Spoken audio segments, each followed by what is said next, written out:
창세기 28장 10절로부터 19절 말씀입니다. 창세기 28장 10절로 19절 말씀. 우리 다 한 목소리로 읽겠습니다. 야곱이 브엘세바에서 떠나 하란으로 향하여 가더니 한 곳에 이르러는 해가 진지라. 거기서 유숙하려고 그곳에 한 돌을 가져다가 베개로 삼고 거기 누워 자더니 꿈에 본즉 사닥다리가 땅 위에 서 있는데 그 꼭대기가 하늘에 닿았고 또 본즉 하나님의 사자들이 그 위에서 오르락 내리락 하고 또 본즉 여호와께서 그 위에 서서 이르시되 나는 여호와니 너의 조부 아브라함의 하나님이요 이삭의 하나님이라. 네가 누워있는 땅을 내가 너와 네 자손에게 주리니 네 자손이 땅에 티끌같이 되어 내가 서쪽과 동쪽과 북쪽과 남쪽으로 퍼져나갈지며 땅의 모든 족속이 너와 네 자손으로 말미암아 복을 받으리라. 내가 너와 함께 있어 네가 어디로 가든지 너를 지키며 너를 이끌어 이 땅으로 돌아오게 할지라. 내가 네게 허락한 것을 다 이루기까지 너를 떠나지 아니하리라 하신지라. 야곱이 잠이 깨어 이르되 여호와께서 과연 여기 계시거늘 내가 알지 못하였도다. 이에 두려워하여 이르되 두렵도다. 이것이요 이것은 다름 아닌 하나님의 집이요 이는 하늘의 문이로다 하고 야곱이 아침에 일찍 일어나 베개로 삼았던 돌을 가져다가 기둥으로 세우고 그 위에 기름을 붓고 그곳 이름을 베델이라 하였더라. 이 성의 옛 이름은 루스더라. 아멘. 우리 같이 기도하겠습니다. 하나님의 그 거룩하신 은혜와 사랑 앞에 저희들이 다시 한번 모여 그 이름을 찬양하며 또 주의 말씀을 묵상하며 그 묵상 가운데 귀한 음성을 듣기를 원합니다. 하나님의 선하신 또 인자하신 음성을 들려주시고 우리에게 새로운 은혜로 덧입혀 주시옵소서. 감사하며 예수님의 이름으로 기도하옵나이다. 아멘. 우리가 계속해서 창세기에 나와 있는 우리 야곱의 이야기를 묵상합니다. 야곱이 어머니와 합작해서 아버지 이삭을 속이고 또 뿐만 아니라 자기의 쌍둥이 형인 에서의 장자권을 그가 가지고 있었던 연약한 환경을 10분 이용해서 그 장자의 권도 뺏어내고 또 거짓으로 축복을 다 받아서 자기 주머니에 챙긴 후에 그 쌍둥이 형 에서의 그 진노의 마음을 알아차리고 또 그는 어머니의 도움으로 도주의 길을 떠나게 됩니다. 그래서 도망가는 것이 어디냐? 바로 자기의 외삼촌 집으로 어머니의 오라비의 집으로 도망을 가게 됩니다. 이 야곱이라고 하는 사람이 도망가는 그 도주의 동선이 어떻게 되느냐? 바로 이제 브엘세바라고 하는 것을 떠나서 하란이라고 하는 것으로 간다. 브엘세바와 하란.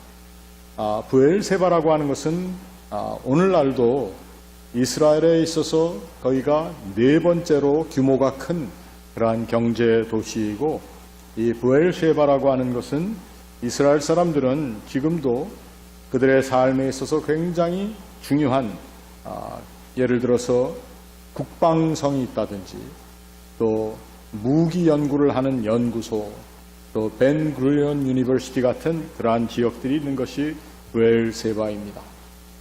이 브엘세바라고 하는 것은 또 성경에 나와 있는 내용 가운데에는 아브라함이 아비멜렉이라고 하는 사람과 교제 또 친교를 맺으면서 아비멜렉과 교환을 하는 언약을 교환하는 자리가 바로 브엘세바라고 하는 것입니다. 브엘이라고 하는 히브리 말은 샘물이라는 뜻이고 또 이 쉐바라고 하는 말은 어떤 사람들은 7이라고 하는 숫자를 이야기한다. 또는 어떤 사람들은 거기가 언약이라고 하는 말에서 유래된 것이다. 그래서 아무튼 언약의 샘물이든지 또 아브라함이 팠던 그리고 다시 이삭이 회복했던 7개의 우물, 그 샘물을 의미하고 있는지 많은 해석들이 있겠습니다만 그것은 아브라함과 또 아비멜렉의 언약의 자리뿐만 아니라 이삭에게 하나님께서 나타나셔서 이삭과 언약을 맺으신 그러한 자리가 바로 브엘세바입니다. 그래서 이 브엘세바라고 하는 것은 구약 성경에 있어서 또 오늘날 이스라엘 사람들에게 있어서 굉장히 중요한 의미를 지니는 것이 바로 이삭과 하나님께서 언약을 맺으셨다. 이스마엘이 아니라 이삭과 맺으신 언약의 자리라고 하는, 그래서 언약의 민족으로서의 자기의 정통성을 굉장히 강조하는 지역이 바로 이 브엘세바라고 하는 곳입니다. 그리고 보면은 이삭이라고 하는 사람은 바로 하나님께서 자기와 언약을 맺으신 그 땅을 중심으로 해서 거주지를 삼았고 거기에서 사실은 그 아들들 야곱과 에서의 스토리가 진행되었다라고 하는 것입니다. 그런데 이 야곱이라고 하는 사람이 그 아버지 이삭을 통해서 하나님께서 주신 약속의 자리, 거기에 거할 수 없는, 떠나야 할 수밖에 없는 그러한 상황이 그 인생에 닥쳤다고 하는 것입니다. 그 자리에 계속 있으면은 에서로부터 죽음을 당할 수도 있고 또 그 자리에서 아버지를 속이고 배신한 모습을 가지고 그 유업을 잇는다는 것이 쉽지 않았을 것이라는 것입니다. 어머니 리브가는 이 아들 야곱을 그래서 자기의 오레비가 있는 하란이라고 하는 것으로 이제 도피의 길을 떠나게 하는 것입니다. 자, 그 브엘세바에 대해서 얘기를 했으니까 하란 얘기도 좀 해야 되지 않겠습니까? 하란이라는 것은 또 어디인가? 하란은 지금의 터키의 남부에 있는 지역입니다.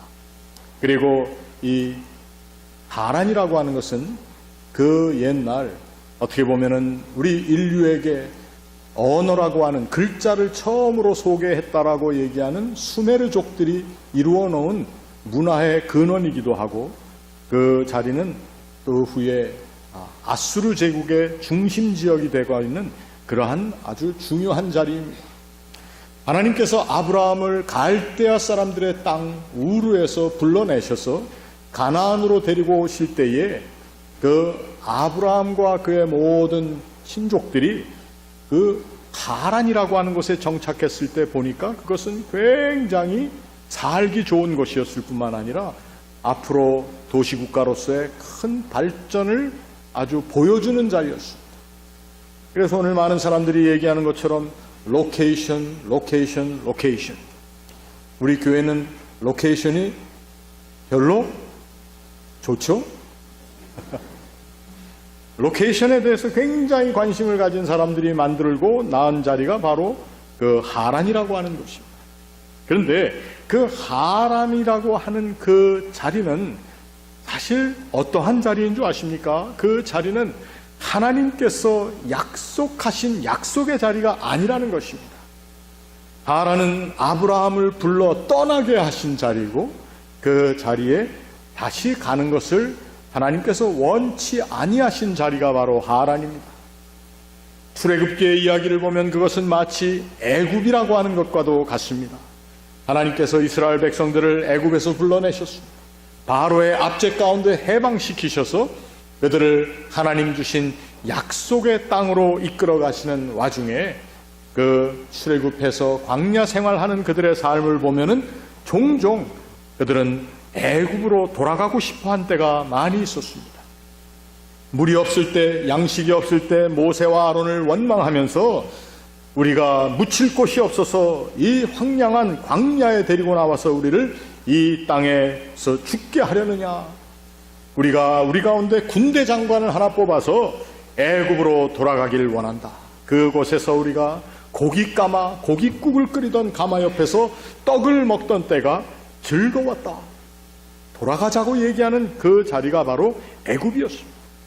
하나님께서는 이끌어냈지만 다시 돌아가고 싶은 그 자리가 애굽이었던 것처럼 오늘 이 하란이라고 하는 것은 물론 하나님께서 야곱을 그 자리에 보내시어서 야곱이 라헬과 레아를 얻어 결혼을 하게도 하시고 또 그 자리에서 재산을 얻어서 다시 귀양하게 하는 그 모든 일을 우리가 알고는 있지만 그 지명으로 보았을 때는 브엘세바를 떠나서 하란으로 간다라고 하는 그 자체는 사실 이 이삭이라고 하는 믿음의 사람을 아버지로 둔 야곱이라고 하는 이 현명한 아들에게 있어서는 그 방법이, 그 동선의 방향이 다른 방향이 아니라고 하는 것을 알고 있었다는 것입니다. 그래서 그가 하란으로 가는 길은 도피의 길이었을 뿐만 아니라 그 길은 하나님께서 이 시간까지 자기의 가족을 이끌어 주셨던 하나님의 인도하시는 자리와 반대되는 방향으로 가는 그러한 자리였다는 것을 알게 됐다는 것이죠.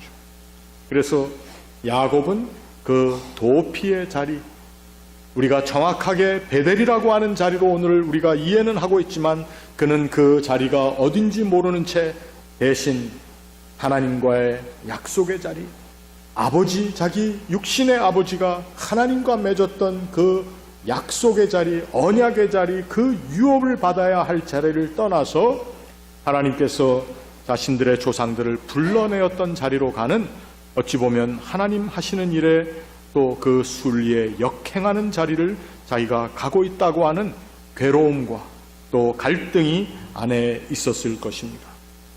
바로 그 자리에서 그는 피곤한 몸을 누이며 하루 저녁 하룻밤 유숙하게 되었는데 바로 그 자리가 오늘 우리가 읽은 베델에서 일어났던 이야기입니다. 야곱이라고 하는 사람은 자기 인생에 있어서 하나님께서 약속하신 또 하나님의 축복과 또 하나님의 약속 성취의 그 자리를 떠나야만 하는 그러한 대단히 불행한 자리에 있었다고 보겠습니다. 그래서 그는 그가 유리하는 이 광야의 자리를 오늘 본문 말씀을 보니까 하나님이 계시지 않는 자리라고 생각했던 것입니다. 그래서 16절에 야곱이 잠이 깨어 이르되 여호와께서 과연 여기 계시거늘 내가 알지 못하였도다, 이렇게 얘기를 하고 있습니다. 저는 바로 이 야곱이 잠이 깨어서 그 자리를 베델이라고 이름하기 이전에 그가 이해하고 있었던 그 삶의 자리, 바로 하나님께서 계시지 않은 것 같은, 왜? 하나님의 언약의 자리를 어쩔 수 없이 떠난 것과도 같고, 그리고 자기가 가는 삶의 그 방향 자체가 정말 하나님께서 원하는 것이 아닌 것 같다라고 하는, 그리고 하나님의 그 순리에 역행하는 것과 같다라고 하는 자기의 신앙에 큰 갈등이 있는 자리가 바로 그 광야의 자리였다라고 하는 것입니다.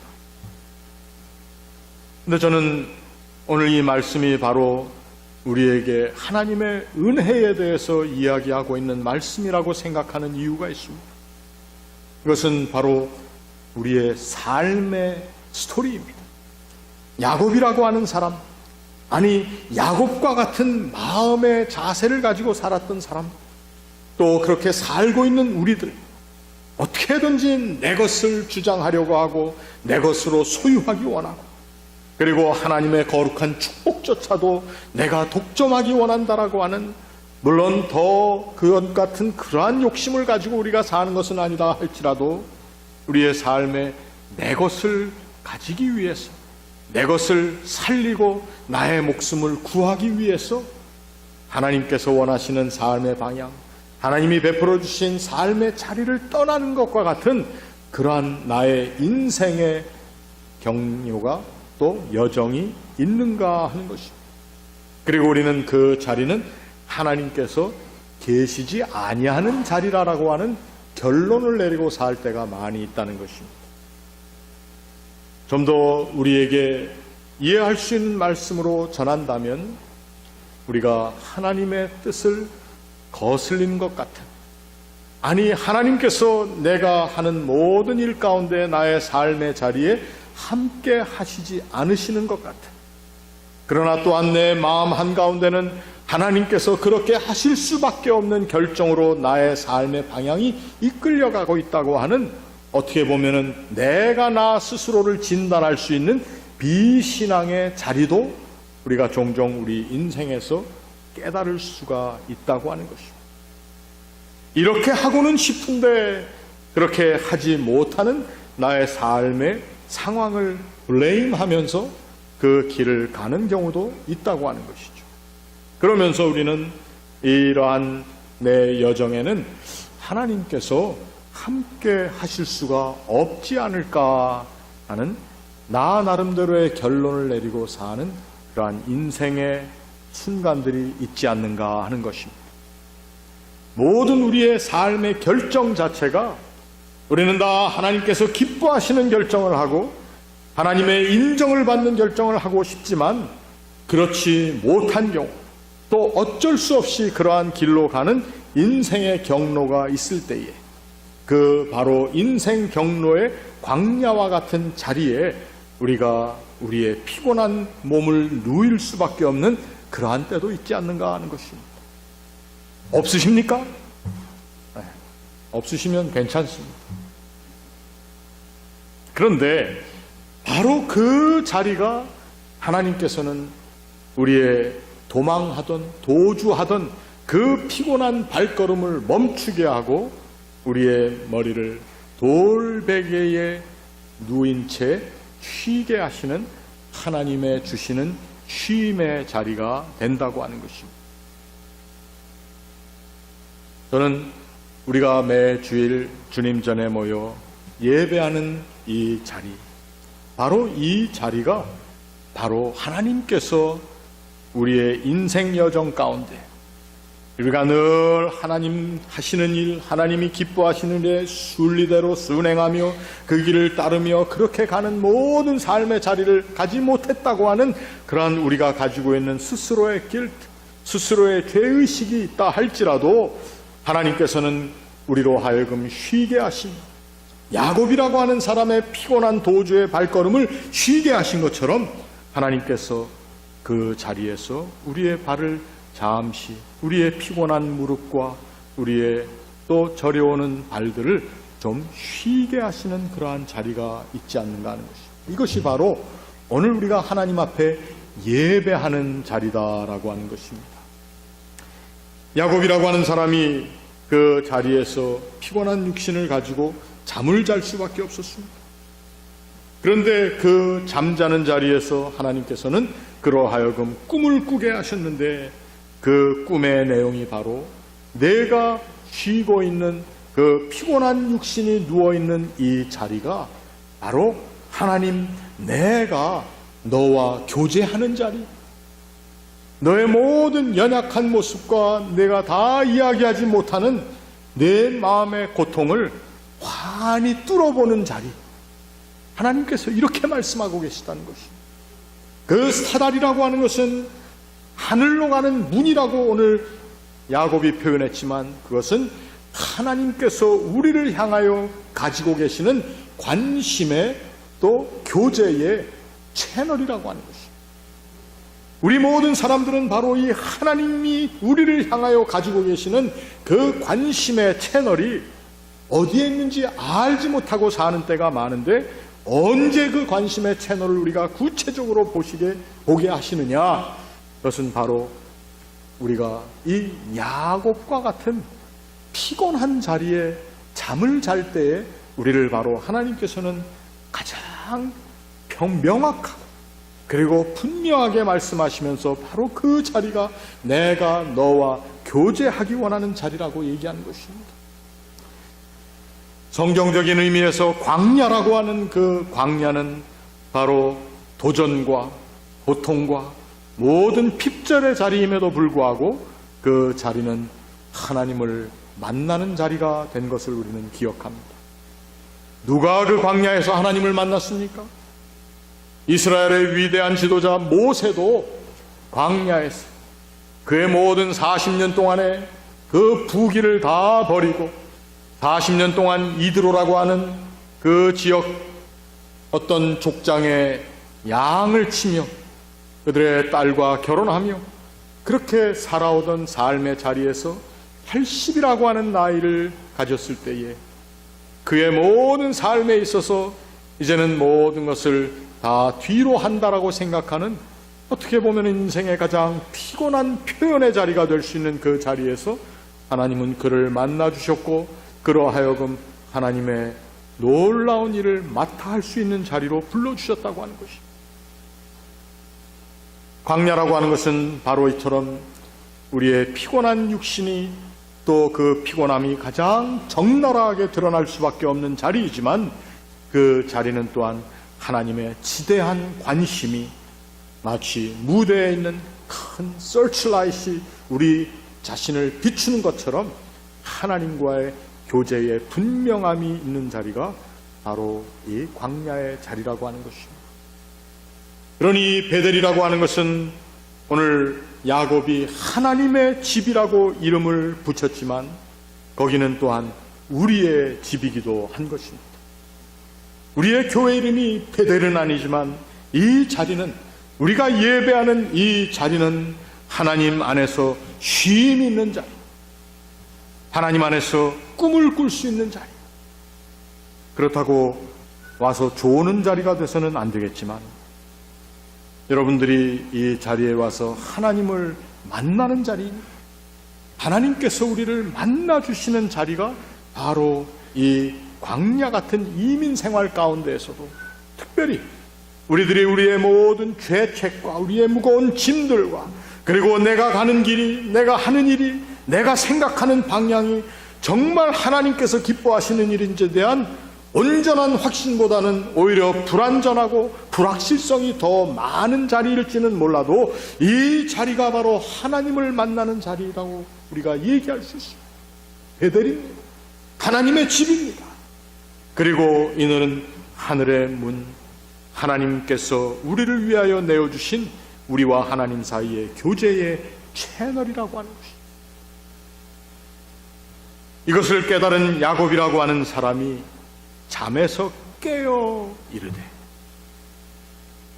잠에서 깨어 일렀다고 하는 그 말은 참된 깨달음의 표현이라고 보겠습니다. 그리고 그 자리를 향한 새로운 두려움이 생기게 되었다. 이에 두려워하여 이르되, 두렵도다 이것이요, 이것은 다름 아닌 하나님의 집이요 이는 하나님의 하늘의 문이로다. 여러분, 두려움의 마음이 있었다고 하는 것입니다. 우리는 이 두려움을 좀 어려운 한자어로 하나님을 향한 경외심이라고 표현을 할 때가 많이 있습니다. 그러나 이 두려움이라고 하는 것은 어떻게 보면은 무서워 떨며 피하는 자리가 아니라, 이 두려움은 경외라고 하는 말이 표현된 것처럼 하나님을 향한 존경심뿐만 아니라 하나님을 향한 사랑의 표현도 함께 이루어지고 그 사랑을 받을 수 있는 자리라는 것입니다. 야곱이라고 하는 사람이 그 마음 가운데에는 내가 내 축복을, 내 것을 누리겠다고 한 이 모든 잠시의 나의 욕심과 욕망과 그리고 나의 계획적인 삶의 방편으로 인해서 이러한 비극적인 길이 시작되었다고 하는 무거운 짐도 그에게 있었겠지만, 이제 그 자리에 함께 하시는 하나님을 향한 참된 감격이 있었다는 것입니다. 그래서 이것은 두려움, 떨며 두려워서 무서워 피해야 하는 장소가 아니라, 이 자리는 두려움으로, 그리고 그 경외심을 가지고 그 감격을 가지고 내가 하나님 앞에 예배해야 하는 자리라고 하는 것을 깨달았기 때문에 자기가 베개로 삼았던 돌을 가져다가 기둥으로 세우고 거기에 기름을 붓고 그곳 이름을 베델이라고 하였다. 여러분, 참 성경에 나와 있는 우리가 많이 들어서 아는 이야기이지만 얼마나 이 이야기가 나의 삶의 이야기로 대치되고 있는지를 우리 한번 생각해 볼 수 있기를 바랍니다. 저와 여러분이 하나님 앞에 나올 때에 이 야곱이 가지고 있었던 심령을 다시 한번 내 심령 가운데 실어볼 수 있기를 바랍니다.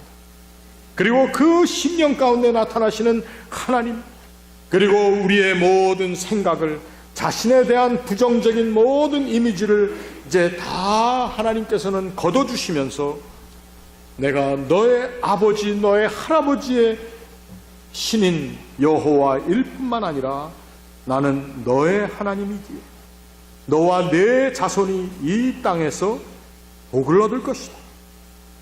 그리고 내가 가는 어디에 있든지 함께 할 것이다.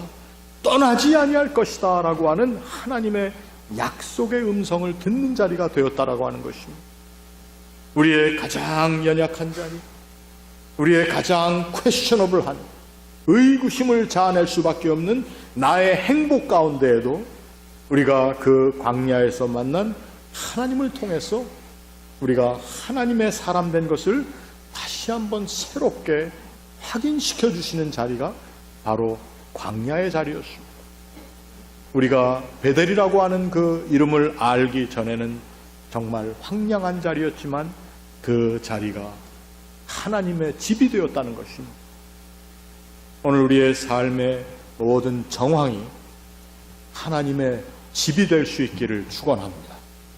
하나님을 만나는 자리일 뿐만 아니라 우리의 조상들에게, 믿음의 선조들에게 약속하셨던 하나님의 언약이, 하나님의 신실하심이 구체적으로 드러날 수 있는 자리가 되기를 바랍니다. 우리의 인생 경로를, 우리의 판단, 또 우리가 생각하는 우리의 기준으로만 그것이 복의 자리인지 하나님 기뻐하시는 자리인지에 대한 성급한 판단은 뒤로 할 수 있기를 바랍니다. 우리의 정해진 마음과는 상관없이 그 자리에 하나님께서는 언제나 우리를 만나 주실 준비를, 하나님의 거룩하신 determination, 하나님의 성스러운 결단이 저와 여러분의 삶의 자리를 따르고 있다는 것을 믿으시기를 바랍니다. 다 같이 기도하겠습니다. 하나님, 은혜와 사랑을 감사합니다. 우리는 이 하나님의 거룩한 집에 나와 우리도 야곱처럼 하나님을 만나는, 하나님의 음성을 듣는, 또 하나님께서 그 주신 약속을 다시 한번 새롭게 확인시켜 주시는 하나님의 마음의 뜻을 저희들이 다시 한번 듣고 깨닫기를 원합니다. 오늘도 그 마음의 뜻을 우리에게 주심을 감사합니다. 하나님의 약속의 언약을 믿고 우리의 광야의 여정 생활, 앞으로 우리가 나아가는 모든 길을 하나님의 돌보심 가운데 확신에 찬 마음으로 잘 감당할 수 있게 하여 주시옵소서. 예수님의 이름으로 기도하옵나이다. 아멘.